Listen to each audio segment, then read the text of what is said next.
All right. Say something. Hello, hello, hello. All right. Now let's do the test. Respond to this. Yep, yep. Yep, that's like instantaneous. Yeah, dude. What the what the fuck?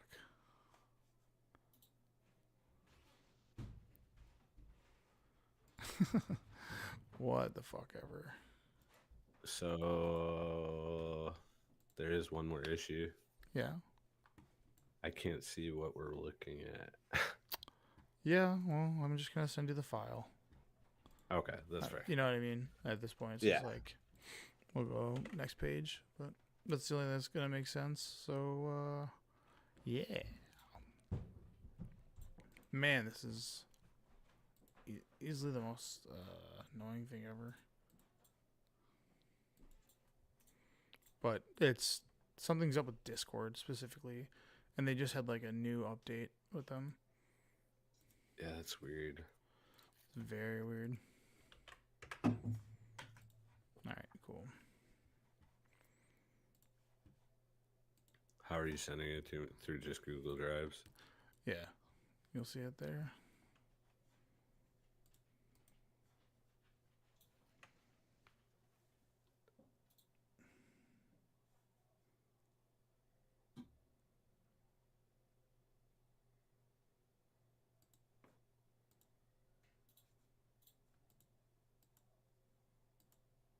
Let me know when it's there.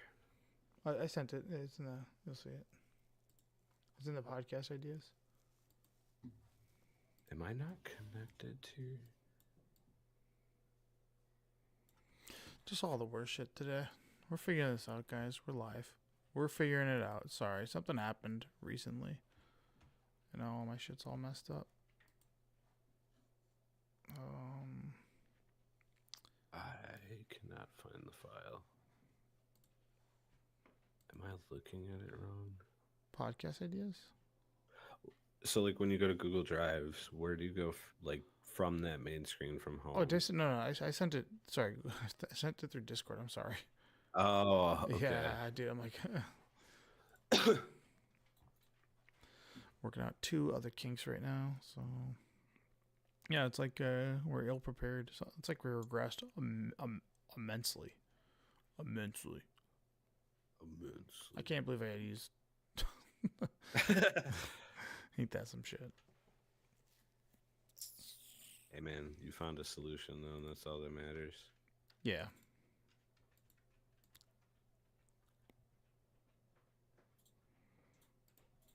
Okay. All right. Yeah, I agree to continue. Sure.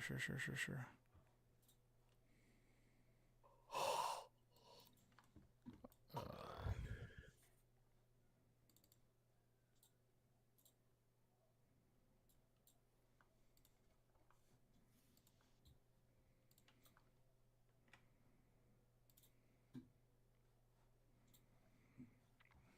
man, I like.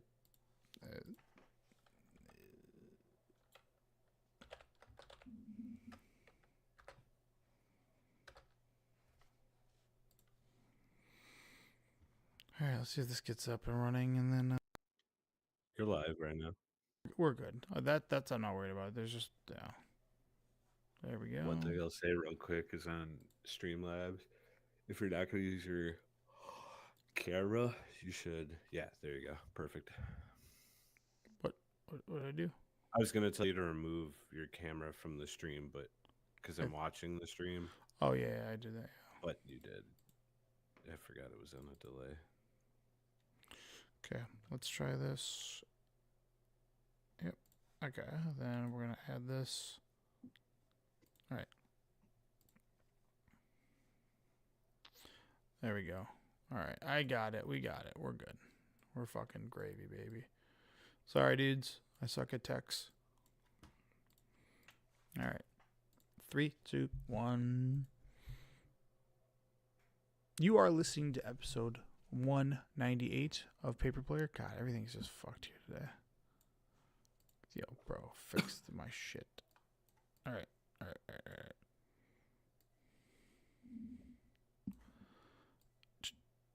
Nope, I want to just go like this. Okay. You are listening to episode 198 of Paper Player. I'm your host, Tony, joined with Jeff, and the other two are being slouches. That's really all I can say about that, you know?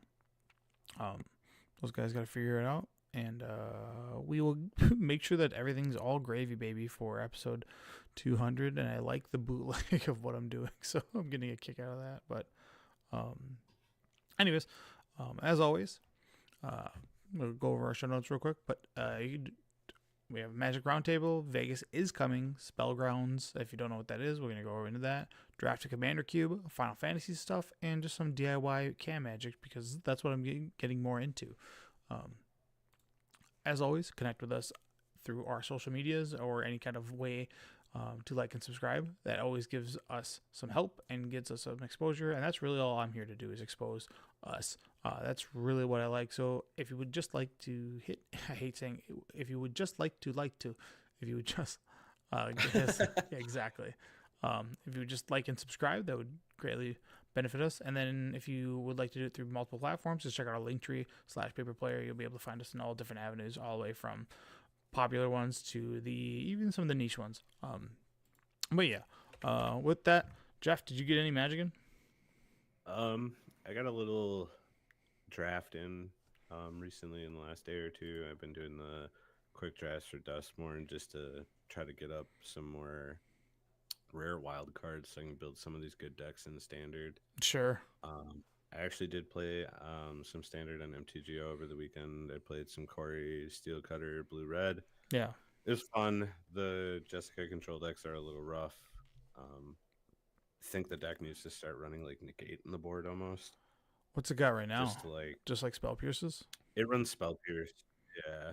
Yeah. It's just after turn like 3, the Spell Pierce doesn't really matter anymore. Right. Into the Floodmaw also I think should become a main deck just because everyone's running Temporary Lockdown. But deck's a lot of fun. Yeah. I do want to try out Jessica Control a little bit too. That deck looked like a lot of fun. But besides that, just been kind of playing other games, and I've actually recently, as of a couple days ago, been looking out of state with some friends at possibly like moving somewhere not in Wisconsin. Oh. You just gonna go somewhere new. We're currently looking at Maryland because it's extremely cheap. Really? All right. Their minimum wage is $15, and their average rent for like a 2-bedroom is like $700. Hopefully that never catches up, you know? Yeah. Yeah, exactly. That's sick, man. Just fucking dipping out of town. Got to get out, man. Going to the East Coast. Just looking for a fresh start, you know? No, and yeah, I never really been to the East Coast much, so I think it'd be fun to be like, because where we're looking for in Maryland is right near the mountains, and then you have the ocean, and there's like parks around there and stuff. It's just great. Yeah, dude, that's sick. It's gonna be a big adventure, man. I mean, jumping into what I would assume into something you haven't done basically your whole life, you know, like it's totally different. So hopefully you find some sick stuff out there, and then you know, let me know how the internet is in Maryland because I might follow you. First thing I did was look up card shops, and they have them. Yeah, that's a big one, dude. Yeah. But what about you? You get any Magic? Hell yeah, dude. I actually went and played a draft and 3-0'd it because it's me, of course. F&M Boss Tony, just ruining people's day. No, shout out to GameSound. They actually host a draft late enough for me to get to after putting my kids to bed. So that's like what's really sick. And I was loving Dragons of Tarkir so much that I wanted to go draft in person. And you know, the draft pod that I was in, it was a perfect day, man. So I love that. That was awesome. And the deck I drafted, it was just like a 5-color nonsense because I think those people that I was drafting against don't play online, so they haven't been exposed to it yet. So I got a lot of pieces for it. And yeah. How many Mana Rocks did you get? Just one. The one that dragons. Yeah, just one. I only got one of those. I had Encroaching Dragonstorm, which is the green, whichever one that one is. That one was really helpful. And then I played the Dragon Brood Relic, which I ended up taking 4 of the Jeskai hybrid guy or whatever because I just wanted to recur my Dragon Brood Relic. And then my pack 1 pick 1 was Crater Hoof Behemoth. My pack 2 pick 1 was the Teamer Saga, so I was just able to pick that thing up.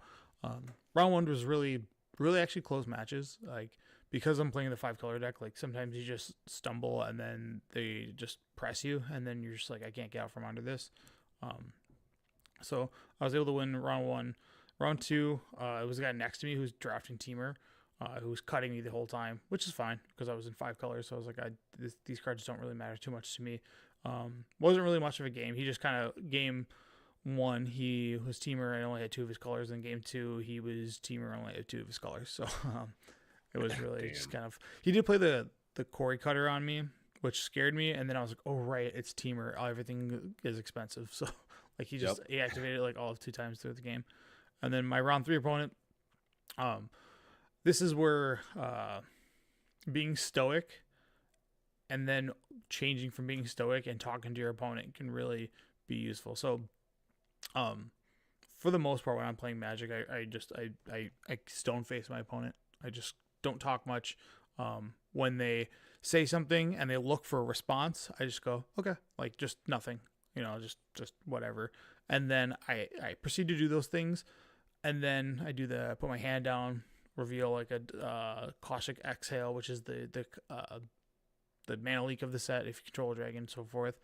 And then we got to game 3, and my board is overwhelming, but it can't get through to win. And if I go through to win, I risk like him just cracking back and me dying. Killing you.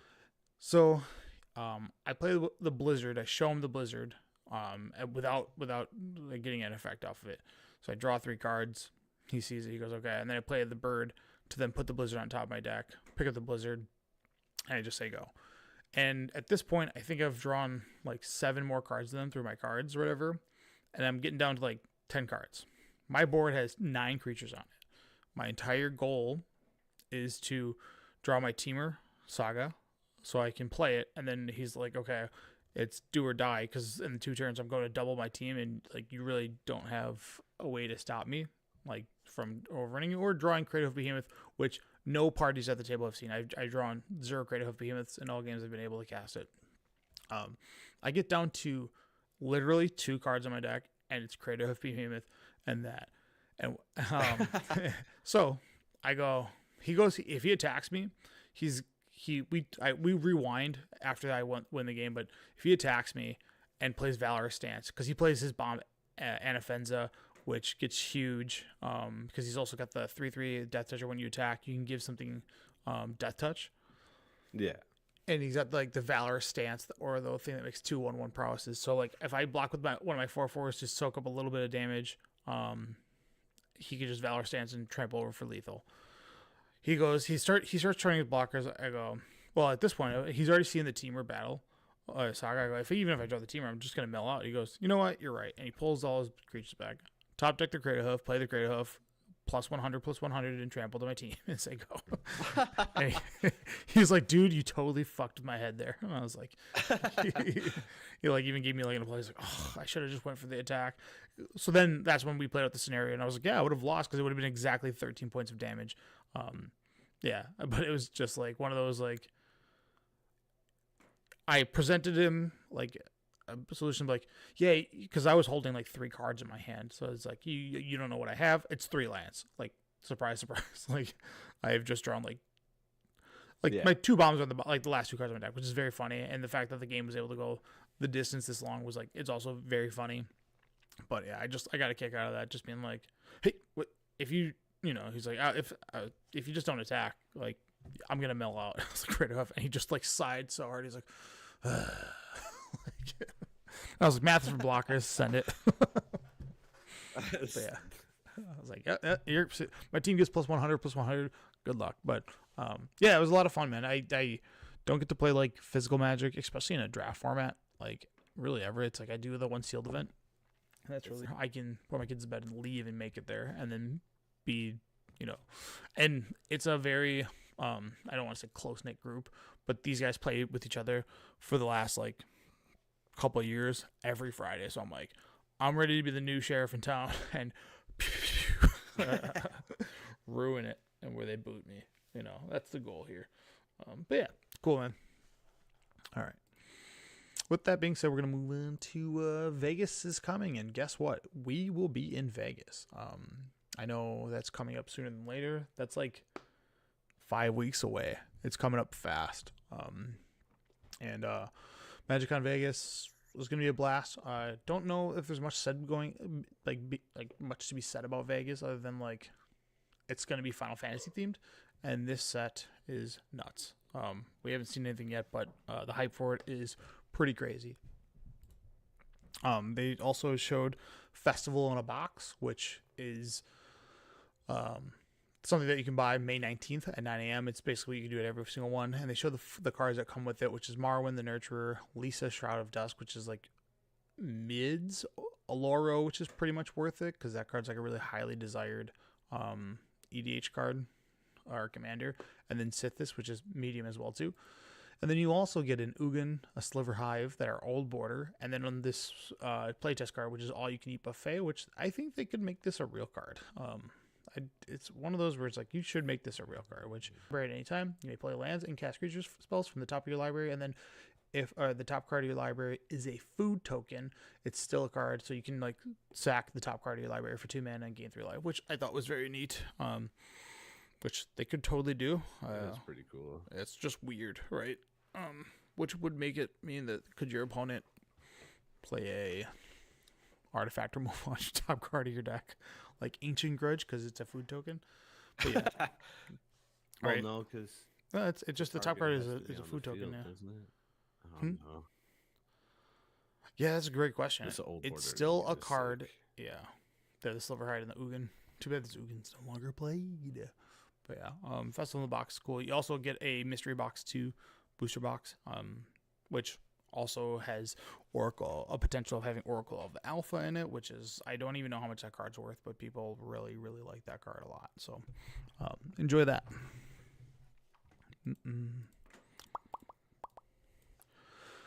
All right. MTGO Spellgrounds. Jeff, do you know what this is? No, you had mentioned it, and I didn't get a chance to really read about it. Don't worry. They had to delay it. They fucked up. So every single week, they're going to be showcasing a format, and then they're going to do a little gauntlet that runs from Monday to Monday. Essentially, what you do is you enter the event. It's free to play, and you pick a deck to play up to 3 matches without pressures of having prizes on the line. So the decks they showcase, if I can find them, let me just go get them real quick. So this week was supposed to be Legacy, Spellgrounds, MTGO, Wiki. What the hell? What? I was able to find it earlier, which is crazy. No. Forbid me from doing this, but we're gonna go to Bing. MTGO. What are you looking for? Grounds. There's a wiki of the 6 decks that they displayed. Right here. Yeah, here you go. So someone made this. So as of this week, it's supposed to be 6 different Legacy decks, and one of them is Big Red, which is a mono red Ancient Grudge, and it's like full ass decks. You get to have this basically for the week and play as many things as you want. Dimir Reanimator, Dimir Tempo, Omniscience, Show and Tell with Omniscience, Stifle Knot, and then Temur Delver. So these are curated, and you can enter in a free event. This doesn't cost you anything other than downloading MTGO. You don't have to spend a ticket, and you get to essentially get one of these decks and play in events, and it's low pricing. But if you've never had exposure to these kind of things, you get to do that, and they're phantom decks. So I think that's really sick. Love it. I love this idea a lot. Because every week it changes formats. So like I think the following week is supposed to be Pioneer, and they'll curate 6 different decks, and it's like every single week they're going to curate something new, and what they're going to do is take decks from recent mid and premier level tournaments. So it's always going to be newer stuff. So they did this kind of in the past. I don't know if you remember, they did like Flash. I did the old modern one. Yeah. I have something to tell you real quick about the stream. Yes. So the video is delayed, but your voice so like the entire video that is being streamed Mm-hmm. is currently doing the festival in the box right now. Oh, that's all right. But my voice is ahead. But your actual voice is caught up to us. Oh, whatever. At this point, it's fucked. Like right now, you're talking about flash. No, Yeah, I you're know, talking about I know the why it's doing flashback. that. Hold on. Let's go. I know it's because I'm here. Maybe I don't know. All right. Well, we're just gonna keep going with it. It's fucked. All right. We have pictures. Enjoy the pictures, dude. Yeah, I'm gonna have to wipe this computer. But yes, anyways, Yeah. I think there was Affinity and then like 2 other decks. And that was a lot of fun, like playing like old modern decks. Yeah, I did like that too. And it was like olds, whatever you want to call it. Oh, whoopsie. I'm also now curious in seeing how this is working. God, I'm gonna call Spectrum. They're gonna get an earload of this. I need you to max out my upload, you motherfuckers. Yeah, whatever. All right. But yeah, this is cool. I like this. It's free every single week. There's free prizes. It's nothing crazy, but you just play for like play points. And I think that's the dopest part about this whole thing. Yeah, if you feel you want to like put a little challenge, you can pay 2 event tickets, 20 player points, or 1 gauntlet ticket. Yeah. And you can win. If you get 3 wins, you get 30 player points. So yeah, at best you net 10. If you go 2-1, you get your money back. Yep. Yeah, for sure. I like stuff like this. That's cool. Gets you to play more stuff. The gauntlets mean that you get like these little micro mini game, like these little micro metas. So you're just going against like 6 cards or 6 decks, which may be good, maybe bad. I can't tell, but really cool. Every single week, you just get to get a free thing. You'll be offered 1 premier level deck, and you can play it. And then, and you don't have to play it in the gauntlet. That's what's cool too. You can play it with whatever. Just Spellgrounds event runs it. It's free. Yeah, so you get essentially up to 6 matches per week, or maybe more. But yeah, and then they announced this today, which I think is the coolest thing ever, which is Cube Commander Online. So MTGO is going to curate a Commander Cube, and it's low prizes again. The entry options are going to be 4 tickets or 40 play points, and then 4 players queue up and draft together, then play 1 league with the winner scoring 120 points and 1 treasure. So like, that's really cool. It's going to be probably impossible to like queue up all of us at the same time, but but it would be like, all right, everybody join Maybe now. Not. You know what I mean? Yeah. But this is coming in 2 weeks, so I'm definitely giving them a huge thumbs up to this, just because you get to play Commander Cube with your friends all the time. I don't know. I think it's awesome. So, yeah. I've participated in a Commander Cube 1 time, so I don't really know how this is going to look, because that was like next Tuesday they're going to like talk more about it and say like, hey, here's what it's going to look like. Because the one time I did a Commander Cube, it was 5 packs, and the first pack is all legendary creatures, so you basically get to all commanders. It's a small pack. It's like a pack of 8, so you get 8, and then you take 1 out, pass it around 2 times, and you end up with 8 different like variety of commanders. And then packs 2, 3, 4, 5 are 20 card packs, and then you build a deck with that, which I think is really cool. So love that idea. Don't know if that's going to be the same, but I like the idea of like, I'm building a Commander Cube and I get to play a Commander Cube, and I think if this thing is successful, I think everybody's going to be playing this thing like crazy. So, and just playing with your friends seems like fun too. I like the idea for the progressive sealed deck mini league too. Oh yeah, I think they're bringing like some more draft, and then so after you draft, and then after every 2 games, win or lose, you get the option to add a booster pack to your pool. Yeah. The first one is free. And then I think after that you have to pay for the additional packs. Yep. And you might not, even for a keeper league. The next stage only costs 1 ticket. So that's pretty nice. Whoa. That's pretty cheap. It says the first league for this sealed deck mini league is going to use original cons. That's pretty That's sick. kind of cool. Yeah, this it feels like MTGO is looking and going at like an F&M direction because probably a lot of the like that. Yeah, because I think a lot of players that can't like me that can't make F&M want to do F&M things can do this, and they're making it like, oh, it's not that serious anymore, which is great. That's what anybody wants, right? Yeah. Yeah, I think that's the way it should be. That's awesome. I'm pretty happy with that. But it's 6. Sorry, real quick. I just like I'm astounded at how cheap this is too. It's 6 tickets or 60 player points to like join the league.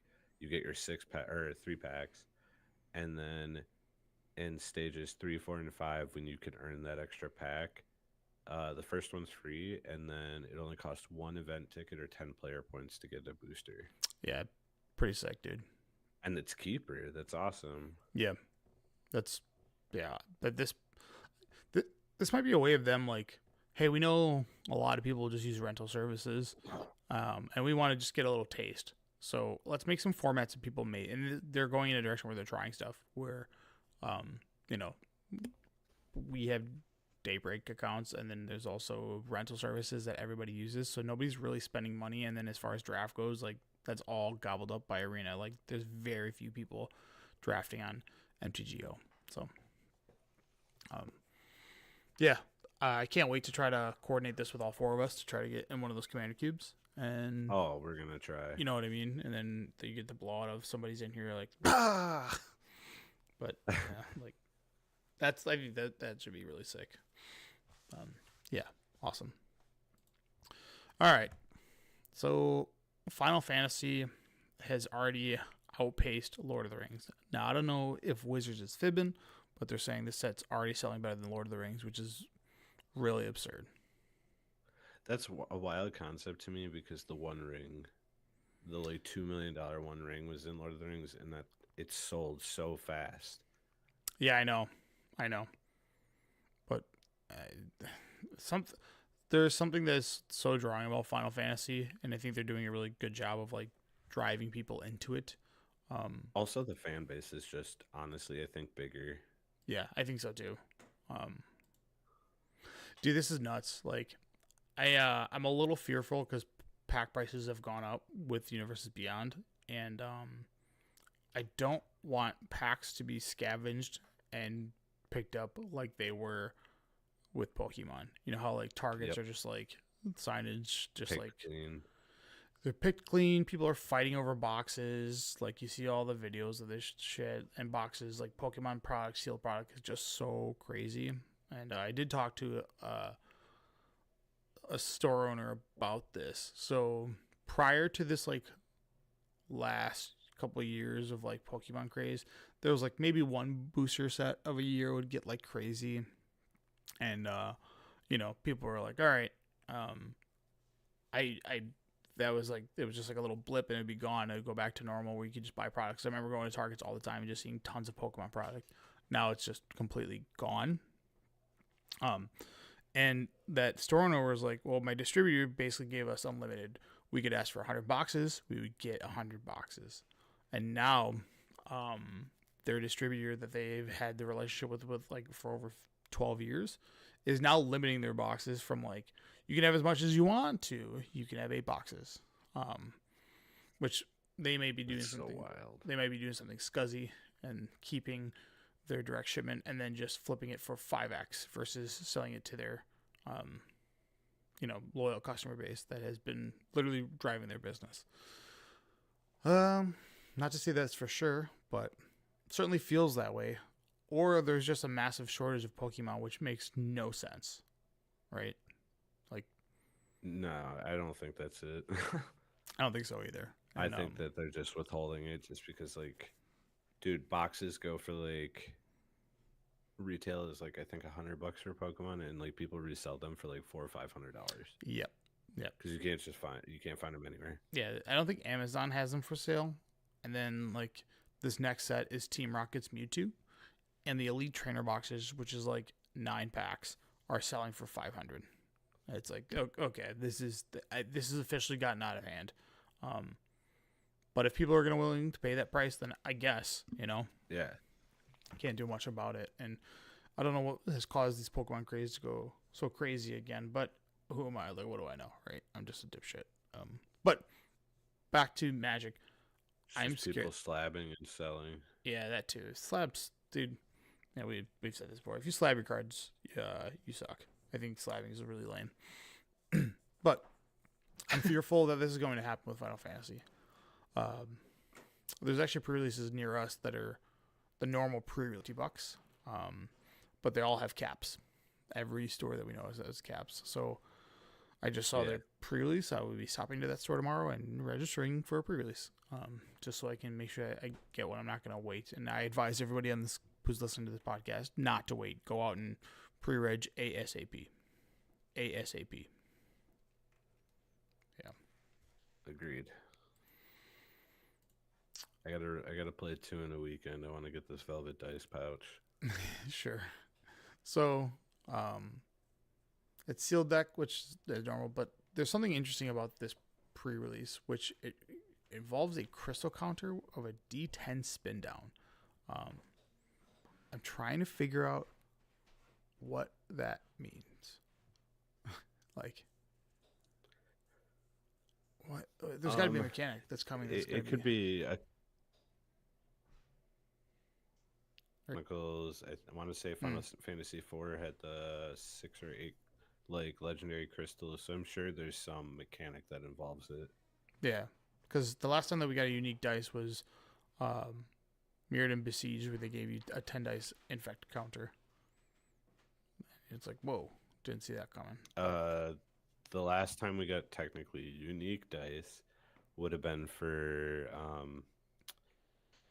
the first D&D set, where it was a randomized. The first time they gave us a non-spin down, because you had to for the cards. I mean, I guess a D20 isn't unique. It's unique that it wasn't a spin down. Yeah, man. Yeah, this is pretty crazy. All supplies last and so forth. You want the Velvet Dice patch? Why? Just because it's velvet? It's probably got a little cloud just because it. it's gonna have Final Fantasy on it. Also, what's a photo flyer photo token? Dude, I don't have a clue of what that is. Photo flyer photo token. No idea. It must be something that goes under your Wizards account. So maybe you get like a photo token and you can take a photo on your app and it works. Bro, I have no idea what that means.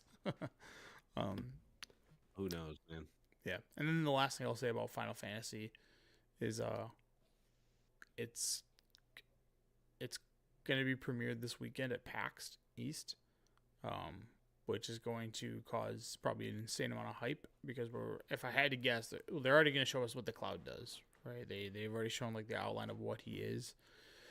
They're going to show us Cloud. I can't imagine them not showing us Sephiroth, and then whatever bangers exist. I would assume a pretty sick summon that we're going to see versus like the previous summon that we got that was uncommon.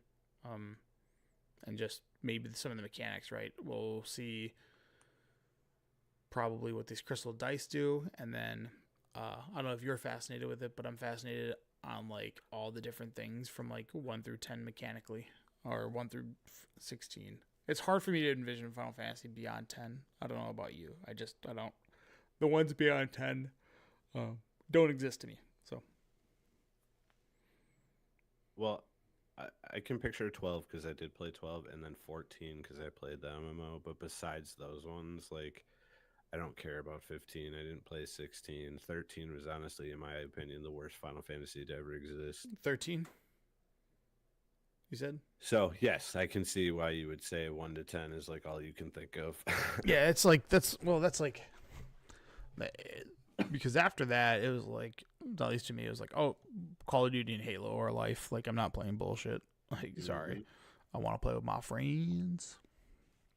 I was actually playing Halo earlier this weekend. That's a great game. Legendary. Amazing. Fantastic. Yeah, so I'm a little wary on Final Fantasy right now. Like, I'm mainly just because I'm scared of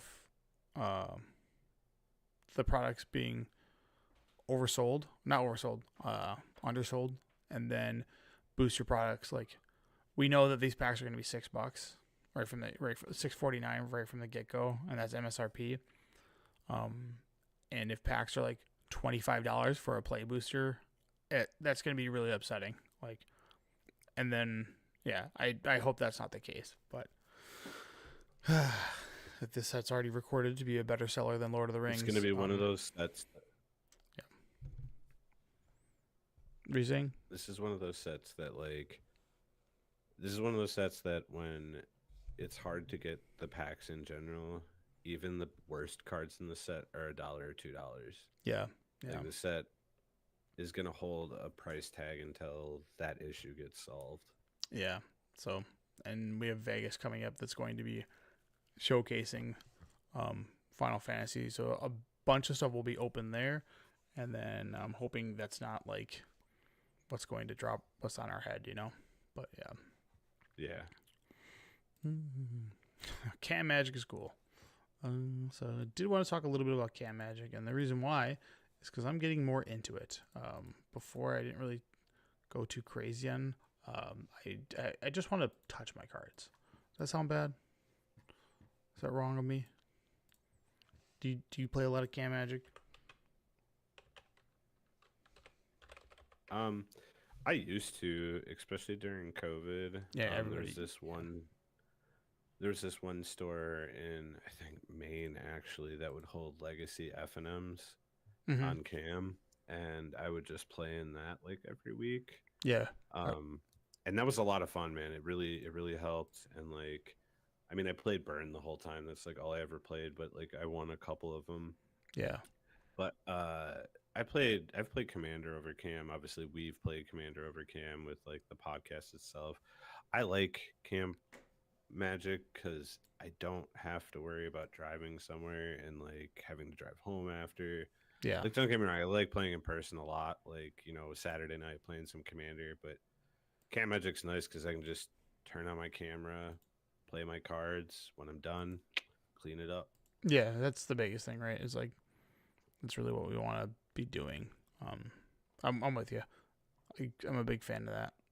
But it's also nice for just people who don't have time to go play. Like, I mean, you're a dad, you know, of two kids, and it's perfect because, like, you're like, hey, I want to get some Magic, and you ask, you know, us or JB or someone, and it's like, bam, there you go. Yeah, exactly. I mean, we even did like that Cam Yu-Gi-Oh League for a minute. But yeah, so yep. Yeah, you probably can't see it, but I sent you guys pictures of like my little setup to illuminate the cards while not causing a glare, and then the shitty photo that I sent sounds so nice. But it took all of 10 feet of 1-inch PVC and then 10 elbows, or 8 elbows total, but I bought a 10-pack because it's cheaper than buying 8 elbows. And then bought an LED light strip and put it on top of there. And then on top of that, like, I already had the nice quality camera. The downside of like a nice quality camera, if you will, or higher res camera, Spell Table can't absorb the feed of like 1080 or 1440p, so it doesn't really matter to have that. You can just have like a cheap one because Spell Table maxes out at a certain FPS, so you can't really make your camera any better. So where you can get success on this is basically making sure that you have no glare, and that's what I was able to accomplish, and was awesome. I did have to move my PC, which was a big one, but yeah, really liked doing it. And then if you have the light strip and the PVC and all that, you can make the little HUD for like under $25, which, yeah, or you can buy something on Amazon that's like $150. But if you just do a little bit of DIY, you can get away with this, and it's pretty nice. So I thought this was really cool, and that's really what I wanted, because when we played Cam Magic last week, I was getting very agitated by not only my cards, but all of your cards. Not you specifically, but the cast cards, because there's just glare everywhere, and I'm just like, this sucks. Like, I kind of hate this.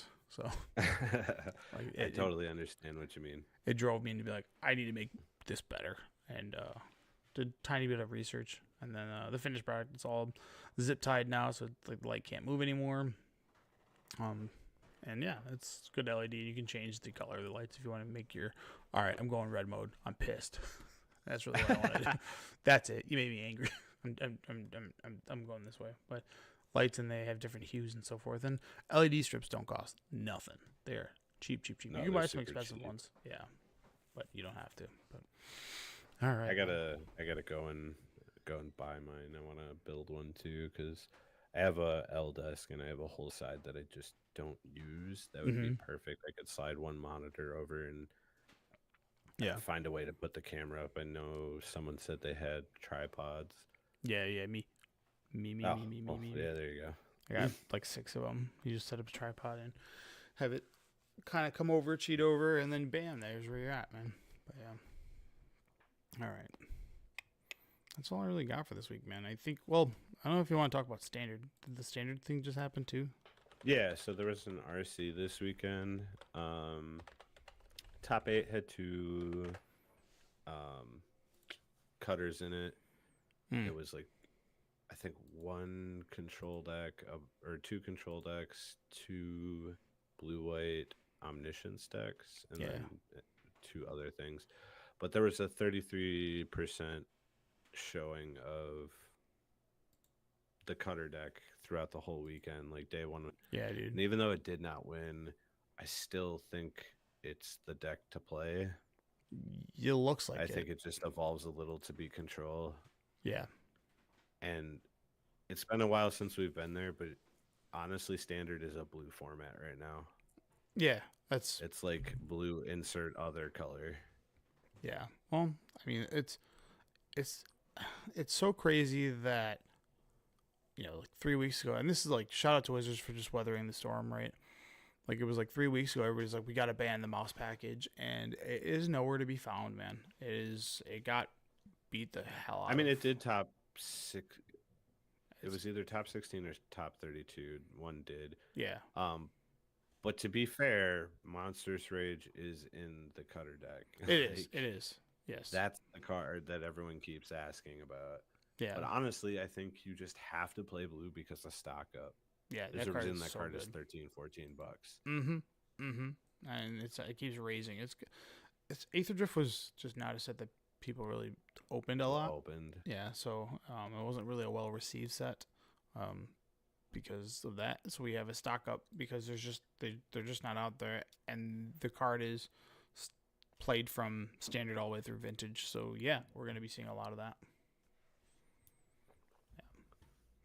No, standard's in a good spot for me. Corey Steel Cutter is being played in almost every format up to modern even now. There's a couple copies in Legacy. Like, people are trying it. And oh, damn. Yeah, even Legacy. It's a brainstorm format, so it's like, and not a lot of people are playing, like, people play STP and Fatal Push, but nobody's playing Prismatic Endings. So you just kind of play a Corey Steel Cutter uncontested, and you're going to be like, I'm going to be generating way more all the time, and I'll win. And the Corey Steel Cutter won up. I got one for trade if anybody's looking for one. Oh, it's just rare. Actually, $6.